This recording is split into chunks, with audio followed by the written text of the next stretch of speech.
Hey everyone, Joseph Onesta, your type 2 mentor here. And I just wanted to tell you a little story. The other day I was testing my blood, and my husband said to me, gosh golly gee will he actually didn't say gosh golly gee willikers, that's me. But he looked at me with consternation on his face and he said, I thought you didn't need to test your blood anymore. And the truth is, I don't. Let me take my glasses off. I see better without them at this proximity. Anyway, so he said, I said, well, I'm doing this because I bought this new watch and I'm calibrating to see how it goes with my other monitors. I have two, by the way. And I find that even these two finger prick monitors are slightly different, like they have different readings. In fact, I've also experimented doing the same test with the same monitor twice and getting slightly different numbers. So we have to understand that these home things aren't exactly exact. And if you want to know how exactly exact your home monitor is, when you go for your next blood test with your doctor, you're in the lab, go ahead and test your blood, do it a couple of times just to see, and then compare that with what the lab says your fasting blood glucose is. So the two that I have a Rely On from, look, it matches the background, from Walmart, cheapest chips. The strips are really inexpensive. And then I have another one called True Metrics Go. It sort of goes on. And this one is not as cheap as chips, but it's it's not expensive either. So the watch, on the other hand, cost $150 and was shipped from China. It came with the tiniest, I mean, honestly, you need a magnifying glass to read the instructions. The tiniest thing. There are several actually available on Amazon. I don't have an affiliate agreement or anything, so I don't care if you buy these or not. And there's no link to do it through me. But there was a caveat saying don't use this for clinical purposes. Well, if I'm testing my blood, really what I'm looking for are trends. Now, the problem, and I'll tell you, the Rely On and the True Metrics are generally a few points apart, but not enough that I care, quite frankly. And the watch sometimes is in sync with that.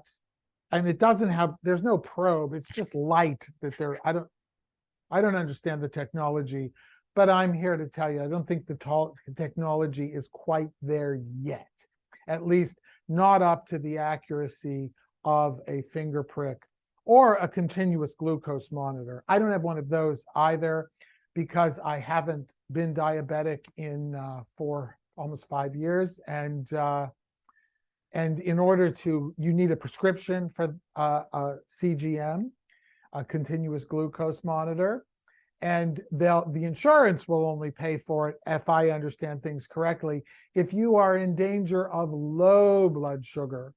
So, gosh, it's a little too expensive. I suppose I could cajole my doctor into writing a prescription, but I don't need it. And my husband was right. The only time I actually test my blood is when I'm doing a pre or postprandial, or I'm comparing something like this watch. Now, there are several out there.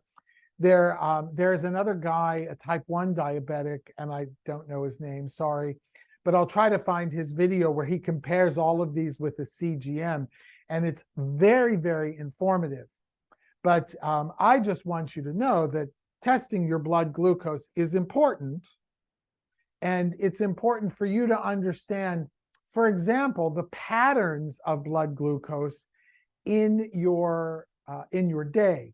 So it's one of the things that the watch is actually good for. I wish I could show you the display. I don't think it'll show up. No, it's not going to show up. But anyway, the it tests a lot of things, and I don't know how it does it, and the technology really isn't quite there yet. But the point is that it does actually show you the pattern of, there are times when your circadian rhythms actually increase your blood glucose. I would check that. I always, whenever I look at this, if it's something that I dislike, the watch has, by the way, been 40 or 50 points off.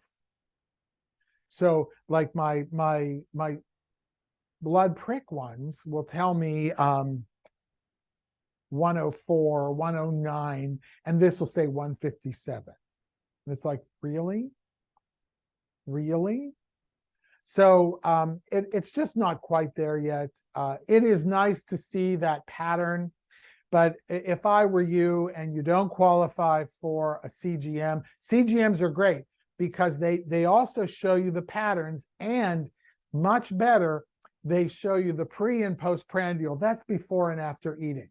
So I do still test my blood pre and postprandial sometimes, especially if I've eaten something that I think would spike my blood sugar or might have this unusual effect. And that's my form of biohacking.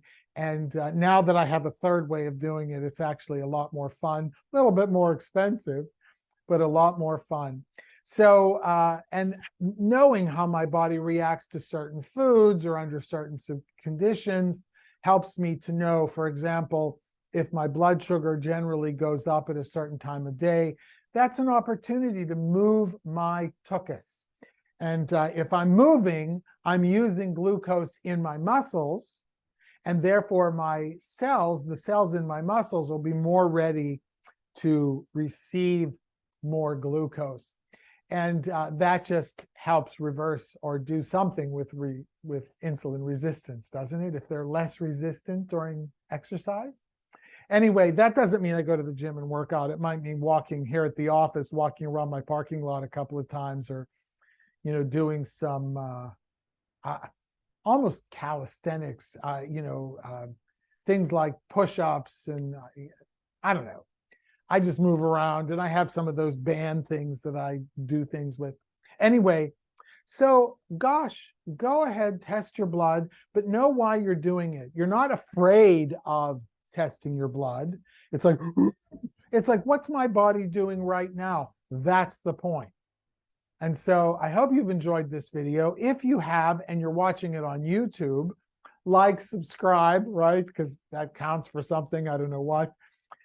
You may have seen this on the Facebook group, my Turn Your Blood Sugar Around Facebook group. I'll put a link to that group in the description as well. Then Joseph Onesta, Type 2 Diabetes Mentor, is my page on YouTube, not YouTube, on Facebook. So I hope you're doing great. I hope you're having a great day, and enjoy.